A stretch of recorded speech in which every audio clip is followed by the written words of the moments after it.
Bonjour et bienvenue sur Outrospection, le podcast qui te sort de ta tête et qui t'ouvre aux autres. Bonjour et bienvenue dans le 7e épisode du podcast Outrospection. Aujourd'hui, c'est la grosse forme. Après une longue journée de travail, j'ai la chance et l'honneur de recevoir Pauline Croisy. Voilà, 2 mots. Voilà. Bonjour Pauline. Bonjour Anissa, bonjour à tous.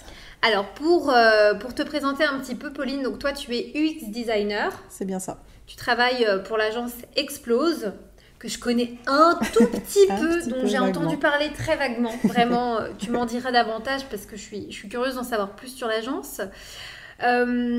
Et donc aujourd'hui, tu nous fais le plaisir d'être dans l'émission, dans le podcast, à mes côtés. Tout le plaisir est pour moi, sincèrement. Alors, merci à toi dans un premier temps. Tu connais un peu la tradition du podcast quand je reçois quelqu'un ? Oui. On part sur la citation de l'invité. En fait, pour moi, avant de rentrer dans le vif du sujet, de parler de qui tu es, ce que tu fais, j'aime bien découvrir les invités à travers une citation qu'ils ont choisie. Donc, quelle est la tienne ? Dis-nous tout. Du coup, pour avoir écouté un petit peu les précédents épisodes, j'ai vu qu'il y avait des gens qui allaient dans tous les domaines et pas forcément dans leur domaine d'activité. Absolument. Donc je me suis dit, pour faire quelque chose de léger, je vais faire un peu pareil et aller dans quelque chose de rien à voir. Allez. Et je vais peut-être te surprendre.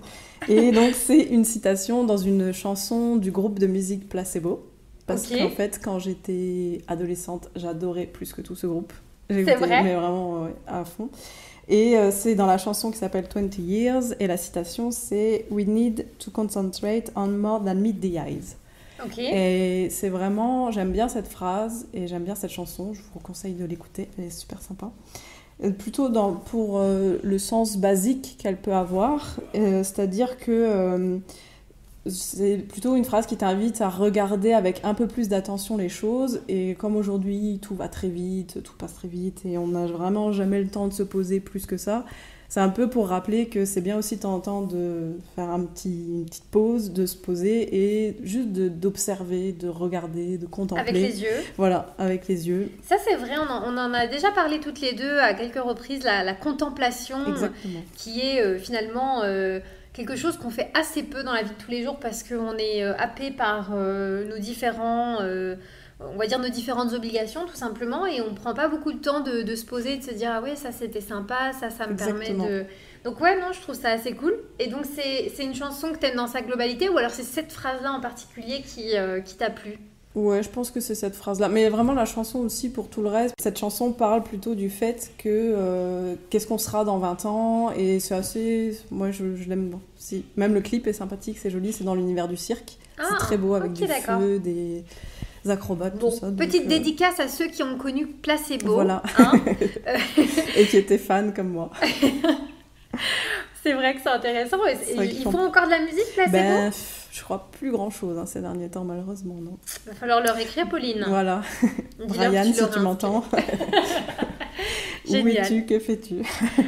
Envoie-nous tes nouvelles, quoi, tout simplement. C'est ça.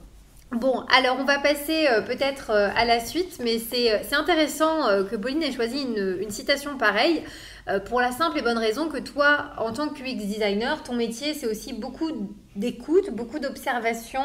Donc je trouve ça aussi cool et une bonne transition avec le reste du podcast. Alors, si on peut peut-être commencer par parler un peu de toi pour que les gens apprennent à te connaître. Toi, à la base, avant de devenir UX designer, qu'est-ce que tu faisais ? Tu viens d'où en fait ? Est-ce que tu as toujours fait ça ? Non, à la base, si, on va dire que si. Professionnellement parlant, si, dans le sens où j'ai travaillé chez Explose directement après mes études. Ouais. Mais c'est vrai qu'au départ, chez Explose, je faisais plus ce qui était en lien avec ma formation pendant mes études, qui était plus à la base graphisme, web design, et par rapport aux besoins qu'il y avait chez Explose, gestion de projet. Finalement, parce que j'ai un peu le sens de l'organisation, et voilà, je me suis retrouvée à faire aussi de la gestion de projet, ce qui était super sympa. Mais pas ce que je préférais le plus dans tout ça. Et finalement, chez Explose, l'expérience utilisateur et l'aspect UX design s'est développé plus que tout, et c'est devenu vraiment le cœur de notre métier et de toutes les expertises qui sont chez Explose. Et c'est donc assez naturellement que j'en suis venue à faire ça, en fait. Parce que quand je faisais de la gestion de projet, je faisais aussi beaucoup de réponses à appels d'offres. Ouais. Et dans le cadre de ces réponses à appel d'offres, beaucoup d'analyse de site, de compréhension du site, du besoin, de la cible. Et donc déjà un peu naturellement, je le faisais finalement. Tu as déjà un petit peu touché, on va dire, de loin à l'époque où tu faisais aussi les appels d'offres. Voilà, sans mettre l'étiquette peut-être du UX designer tout de suite dessus, sur ça. C'était déjà un peu les prémices. Et finalement, voilà, quand... Anissa est arrivée, donc toi, quand tu es arrivée chez Explose et que tu as repris un peu toute la partie gestion de projet, plus naturellement, j'ai pu être sur la partie UX design. Ok. Et à mon plus grand plaisir, parce que c'est vraiment ce que je préfère. Ça, c'est top. Donc, effectivement, je l'ai pas précisé en ouverture, mais c'est un petit peu le lien qu'on a toutes les deux. Hein. C'est qu'on a travaillé ensemble pendant quelques temps, quelques années, et on était en best team ever parce que on représentait la petite part féminine de l'agence Explose. Bon, elle n'a pas énormément grossi entre mon arrivée et mon départ ou quoi que ce soit, mais bon, voilà. Après, au final, maintenant, on est revenu un peu à la normale. Vous êtes de nouveau deux avec Marielle, et voilà, ça se passe bien du coup. Donc Pauline, comme tu l'as dit, hein, mais c'est aussi l'intérêt que je te laisse un peu présenter pour que les gens aient aussi ton son de cloche. Est-ce que tu te voyais à la base faire de l'UX? Est-ce que quand toi tu as rejoint le monde des agences, l'UX c'était quelque chose qui te parlait déjà à l'époque? Oui, si, quand même beaucoup, parce que ma dernière année d'études était un master 2 multimédia interactif. En fait, tout mon parcours scolaire était plus orienté graphisme, voire même graphisme print à la base, et c'est vraiment... et stratégie, un peu de stratégie. Et c'est vraiment quand ma dernière année de master où je me suis dit, je voulais vraiment me spécialiser un peu plus dans le digital parce que c'était les métiers d'avenir, parce que je sentais bien que on allait en avoir besoin, que j'allais en avoir besoin. Et donc j'ai fait ce master 2 multimédia interactif qui est une vraie sensibilisation sur un peu tous les domaines du digital, que ça soit à la fois la gestion de projet, le développement, j'ai fait un petit peu de code, vraiment très basique, mais j'ai touché un petit peu au code, et à l'expérience utilisateur. Et on a eu des intervenants vraiment super ceux qui t'ont donné aussi envie de dire ah ouais, j'ai envie de creuser là-dedans. Même si pour moi j'étais dans l'aspect graphique, j'étais déjà dans l'aspect UI design, User Interface Design, c'est-à-dire déjà orienté utilisateur. Donc, ça a toujours été un peu quand même ton focus. Alors, on va dire très très basiquement, pour ceux qui prendraient le train en marche et qui seraient plus ou moins familiers avec ces termes UX, User Experience Design, on va dire de manière très simple et avec tes mots et ta vision, hein, bien sûr, on ne prétend pas avoir la science infuse de la définition, le monopole de la définition, mais pourtant un peu comment tu définirais peut-être le plus basiquement l'expérience utilisateur. Est-ce que c'est qu'un truc qui est propre au web? Est-ce que c'est comment est-ce que toi tu vois cette discipline? Non, je pense que c'est vachement plus vaste que le web, mais après moi c'est l'application que j'en aime. Mais donc pour l'expérience utilisateur, pour simplifier, c'est un peu toutes les interactions qu'un utilisateur peut avoir avec un produit, on va dire. Donc ça peut être effectivement une plateforme en ligne digitale sur le web. Ça peut être un produit physique, ça peut être une expérience, un service. Voilà, c'est vraiment toutes les interactions qu'un utilisateur peut avoir avec un objet. Ok, très bien. Et à cela, je trouve que pour avoir lu quelques articles, enfin pour être toujours un peu essayer de se tenir informé de tout ça, ces derniers temps, je trouve qu'il y a même une espèce de petite tendance à remettre un peu en question le mot user et le mot utilisateur et à essayer de le rediriger vers le côté humain. Et donc aujourd'hui, on parle de plus en plus de human experience. Ok. Et donc ça veut dire que demain, tu pourrais devenir HX designer. Ouais, c'est ça. Ça sonne juste vachement moins bien. C'est moins joli, effectivement, HX. Mais en tout cas, c'est un peu... Après, je pense que c'est plus une tendance dans les mots, mais que c'est quand même ce qui nous anime. Mais c'est de dire que voilà, c'est pas juste des utilisateurs face à une technologie, mais c'est aussi des humains derrière tout ça. Et je crois que c'est ça vraiment que je trouve intéressant et qui finalement me touche de toute façon aussi, c'est plus une histoire de mots, mais c'est important, je trouve, de le rappeler que les utilisateurs derrière, ce sont des humains et qu'on parle à des gens plus qu'à une personne dans une situation de comportement par rapport à la technologie. Ouais, super intéressant et je pense que c'est aussi un discours que tu es amené à répéter régulièrement quand tu expliques à des clients grossièrement, voilà, pourquoi est-ce qu'on fait ce qu'on fait. C'est qu'à la fin, il y a des humains derrière qui utilisent ton produit, ta plateforme, ton app. Et donc, moi, mon métier, c'est de comprendre et d'être la personne qui va réfléchir à comment ton utilisateur va interagir avec ton produit final. Alors, évidemment, toi, ta mission, elle va être assez vaste en partant de cette définition-là. Comment est-ce que c'est quoi, en fait, une journée type d'un UX designer dans une agence comme Explose, par exemple? Une journée type. Je sais pas si je pourrais parler en journée type, mais peut-être plus en projet type. Ouais, projet type, ça te va. En gros, quand on démarre un projet avec un nouveau client, on passe par plusieurs phases et étapes. Et pour nous, ce qui est vraiment super important de comprendre, c'est ce qu'est le client. Et donc ça, c'est la partie plus stratégique, de comprendre ce qu'est le client, ce qu'il fait. Mais pour comprendre ça, bien souvent, il faut vraiment que ça passe aussi par la compréhension de sa cible.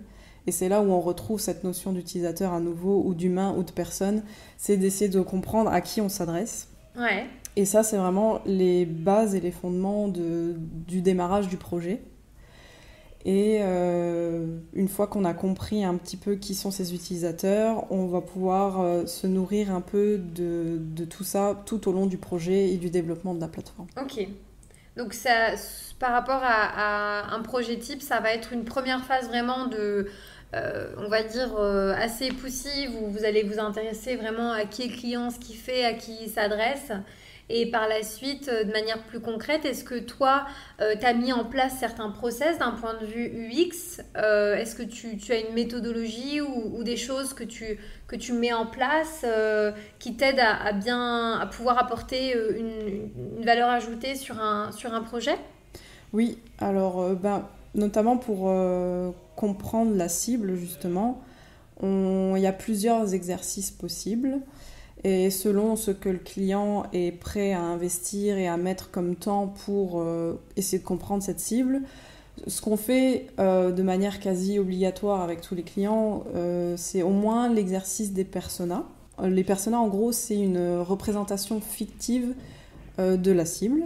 Et donc, on essaye vraiment de donner un background à des personnes, à leur donner un nom, un prénom, un âge, qu'est-ce qu'ils font dans la vie, c'est quoi leur comportement sur des médias digitaux et quelles sont un peu les problèmes qu'ils rencontrent, les pain points, et en face de ça, quelles sont un peu les solutions qu'on va pouvoir apporter dans la solution qu'on va développer avec le client.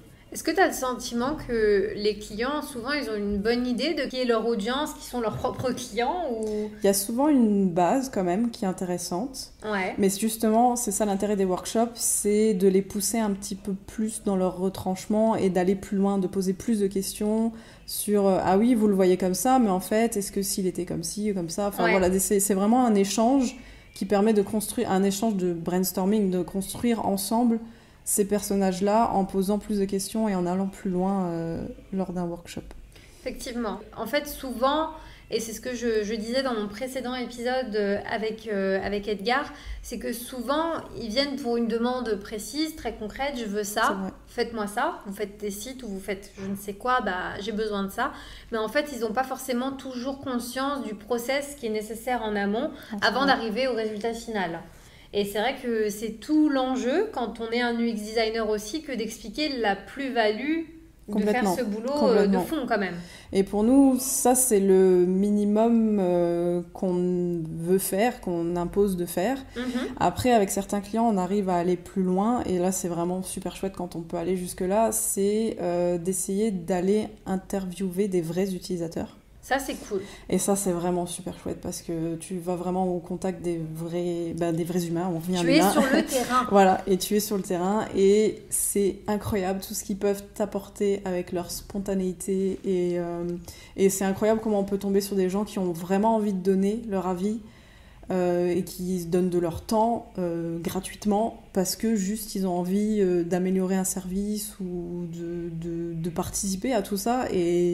Et franchement, l'humain, ça te réconforte avec l'humain. Des fois, on dit « Oh, ce monde, il est horrible », mais en fait, non. Ça te redonne foi en l'humanité. Exactement, vraiment. mais c'est vrai que, en fait, pour toutes les entreprises, c'est peut-être un point qui est assez sous-estimé. En fait, on se rend pas compte à quel point les gens aiment bien donner leur avis de manière générale. Oui. Et donc, bien sûr, il y a des gens qui adorent donner leur avis pour critiquer et qui vont pas être très constructifs. Mais dans le lot, il y a aussi des gens qui sont souvent des silent readers, tu vois. Exactement. Ils sont là, ils consultent le truc, machin. Et ils seraient pleins de bonne volonté, mais c'est juste que naturellement, ils vont pas forcément le faire. Donner un feedback sans qu'on leur demande, ils vont pas le faire. Mais par contre, s'ils ont bien accroché avec ton entreprise, ta marque ou quelqu'un de chez toi et que grosso modo tu as déjà un lien, bah c'est des personnes qui peuvent t'apporter un feedback, mais vraiment, on va dire, ça n'a pas de prix en réalité, ce qu'ils peuvent te mettre sur la table. Parce que j'imagine bien, quand on est UX designer, on a ses propres croyances, on a ses propres perceptions de ce qui peut être un blocage pour un utilisateur, de ce qui peut être une motivation pour lui. Mais c'est vrai qu'une fois que tu confrontes ta vision en tant que UX avec celle de ton audience, c'est toujours intéressant parce que tu peux vraiment repréciser les choses. Complètement. Ouais, c'est un peu quand tu travailles des interfaces et que tu réfléchis à comment amener les choses, à développer un workflow d'écran et d'avoir un parcours comme ça pour que l'utilisateur passe d'un écran à l'autre sans aucune embûche, on va dire. Ouais. Ce qui est intéressant dans ce travail-là, c'est qu'on a des bases par rapport à notre expérience, forcément, en tant que UX designer, à force de faire. Ouais. Et il y a quand même des tendances sur des choses qui se font, qui se font pas. Et il y a beaucoup, ce qui est super cool, c'est encore une fois sur le net, tu as une ressource inépuisable de gens qui font des études et qui postent un peu des case studies de ce qu'ils font et qui donnent un peu leur retour d'expérience. Donc on peut vraiment se nourrir sur des choses un peu types. Par exemple, un formulaire, on sait qu'il y a certains types de chances de les faire comme ci ou comme ça, qu'il y a des choses qui se faisaient. Des bonnes pratiques qui peuvent vraiment déjà te faire gagner du temps. Exactement. Et ça, c'est une part de choses qui fait partie de notre expérience, mais qui est toujours super chouette de remettre en regard avec l'avis d'un utilisateur et de la vraie cible par rapport à chaque client et chaque cas et chaque situation. Mais je pense que de plus en plus, on pourrait faire ça à chaque fois, à petite échelle en fait, parce qu'il n'y a pas besoin que ça soit une grosse étude avec en recrutant plein de personnes et en essayant d'aller très loin. En fait, je regardais, mais c'est peut-être plus une référence que je voulais donner à la fin, mais je peux peut-être déjà en parler. Sarah Judy, elle est UX designer et elle explique dans une de ses vidéos sur YouTube que tu peux déjà envisager de faire une minimum viable research. C'est de faire... On est un peu comme sur le concept MVP, mais cette fois-ci avec la recherche. Exactement. Okay. Et de se dire que même si tu arrives à recruter que 3 personnes, qui représentent vraiment ta cible et les personnes que tu veux toucher, c'est déjà super bien d'avoir ce premier feedback, même si ça fera peut-être pas une règle que tu pourras dire que c'est global à tout le monde. C'est quand même déjà des bons insights, des premières intentions qui peuvent vraiment t'aider à valider ou affirmer certaines choses et certaines conceptions. Quelles sont peut-être un petit peu les qualités à avoir dans ce métier ? Il y a plusieurs choses. Peut-être pour revenir à ma citation du début, c'est justement ce sens de l'observation. Mais plus dans l'observation des comportements, je pense que même dans ta vie de tous les jours, tu peux constamment regarder comment les gens utilisent des outils, des apps, les apps les plus connues, les réseaux sociaux. Tout ça, c'est des comportements, les grosses applications comme ça, elles influencent beaucoup les comportements que tu peux réutiliser après. C'est des composants que tu peux réutiliser après dans d'autres expériences. Donc, même d'observer comment tes parents ou ton oncle ou ta sœur, ton petit frère, enfin voilà, comment des gens avec des profils complètement différents utilisent les choses et ce genre d'applications. Déjà ça, je trouve que d'observer les comportements et la société, ça, c'est un premier point, d'être sens curieux, de l'observation et de la curiosité. Voilà, de la curiosité là-dessus. Ouais. Je trouve que c'est super important. Et aussi, je trouve d'avoir aussi beaucoup de compassion et d'empathie. Ça, Pauline, elle est bien placée pour vous le dire. Hein. Elle est souvent, on va dire... Se mettre à la place des personnes, et un peu trop peut-être. Pour ma part, mais... en ce qui te concerne, c'est vrai que ce qui peut être une de tes qualités est peut-être parfois tiré vers l'extrême parce que voilà, quand tu as trop d'empathie, des fois ça peut aussi être contre-productif parce que tu prends pas forcément des décisions, on va dire, ultra rationnelles, vu qu'il y a beaucoup d'émotions qui est captée. Mais c'est vrai que dans ton cas, c'est une vraie qualité parce que tu es naturellement comme ça. Tu es quelqu'un qui est très empathique et qui... se met beaucoup à la place des autres et donc ça t'aide beaucoup dans ton métier aussi.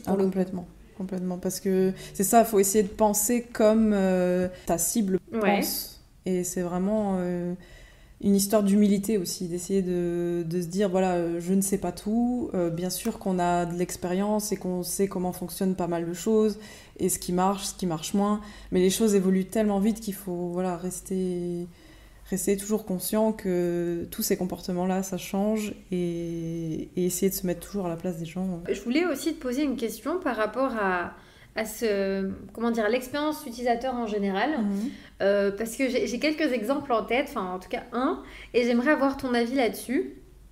Est-ce que tu penses qu'on peut vraiment développer un bon produit si on n'a pas une bonne expérience utilisateur ? J'envisage vraiment pas, je vois pas comment ça pourrait fonctionner l'un sans l'autre. Moi, en fait, je me demande comment est-ce qu'on détermine où commence et où s'arrête l'expérience utilisateur.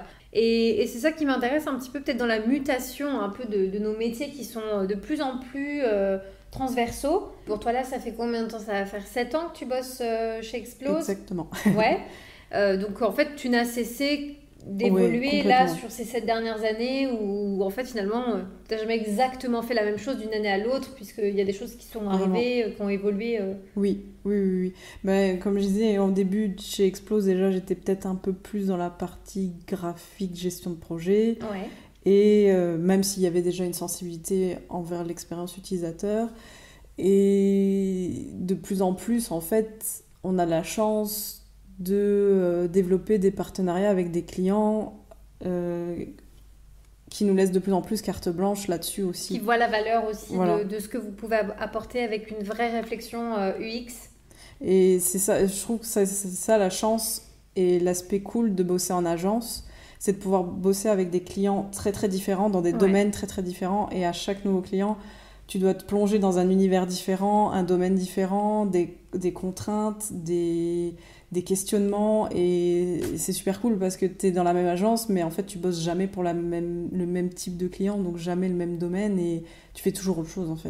C'est hyper enrichissant. Ça entretient un petit peu le goût de la nouveauté. En réalité, là, tu as un challenge à chaque nouveau projet quasiment. Exactement. Ok, d'accord, super.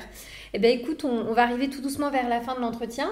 Et je voulais peut-être voir avec toi si tu avais des choses à partager avec les auditeurs du podcast, que ce soit, comme je disais, un podcast, une vidéo, un bouquin, quelque chose, quelqu'un qui t'inspire et qui pourrait intéresser les auditeurs.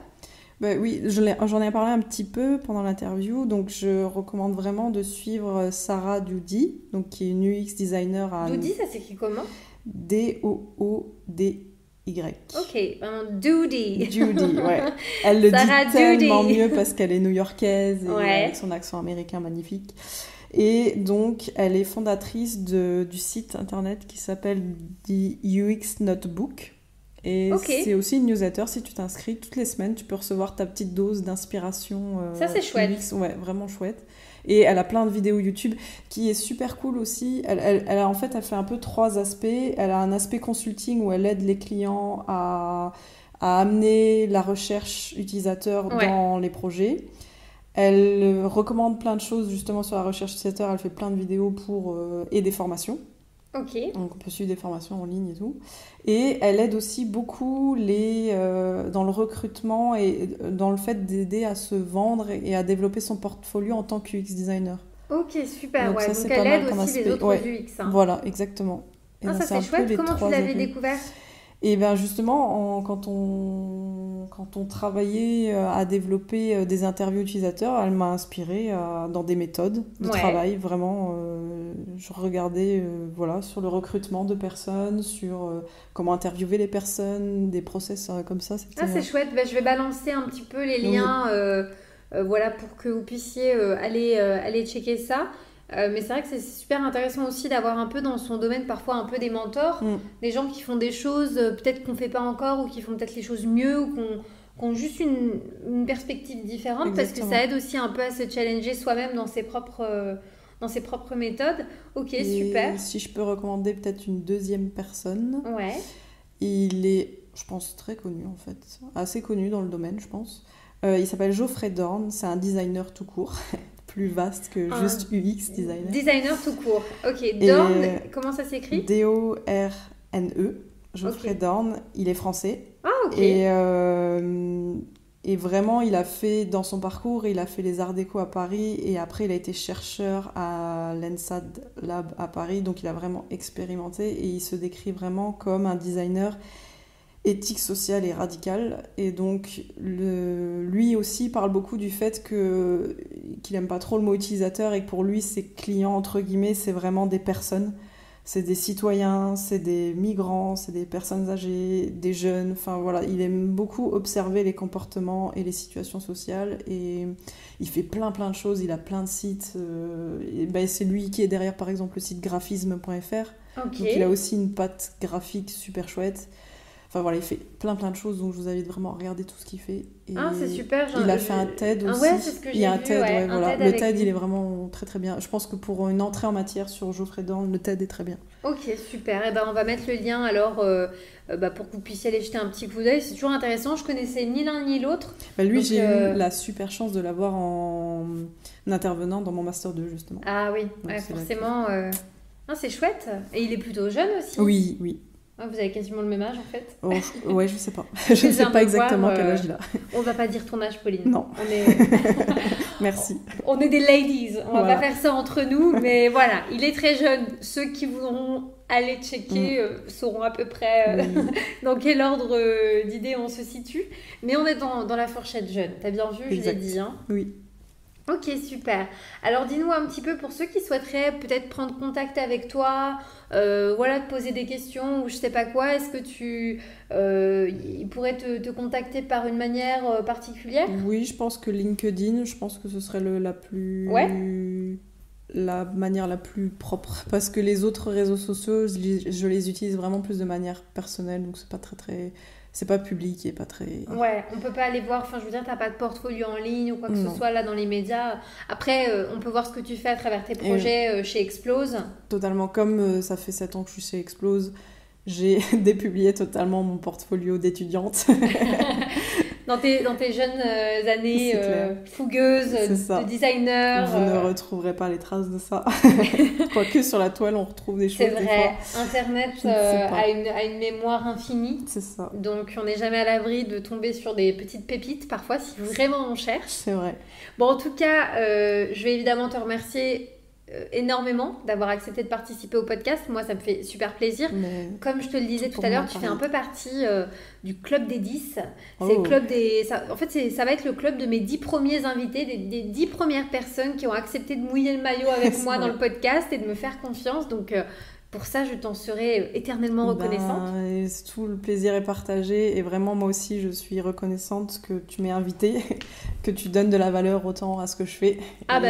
Oui, ça, je peux vous le dire. J'aime beaucoup ce que fait Pauline et en tant qu'humain et en tant que designer, je pense vraiment que tu fais partie de ces rares personnes qui ont vraiment ce sens assez pointu de comprendre qui sont les personnes, comment elles fonctionnent et comment leur offrir toujours quelque chose de qualitatif. Et ça, je pense que c'est vraiment un point très inspirant et que moi j'admire chez toi. Je suis très très flattée.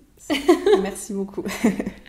Bon, écoute, j'espère te retrouver très très très bientôt encore pour de nouvelles aventures. On va continuer en tout cas de suivre ce que tu fais via Explose. Et puis, si de votre côté vous avez aimé l'épisode et que ce qu'on a proposé aujourd'hui ça vous a plu, n'hésitez pas à partager le podcast, à partager l'épisode, à mettre 5 étoiles sur Apple Podcast ou tout simplement à m'écrire en message privé. Ça fait toujours plaisir d'avoir vos retours et puis je vous retrouve très bientôt dans un nouvel épisode. À bientôt, Pauline. À bientôt.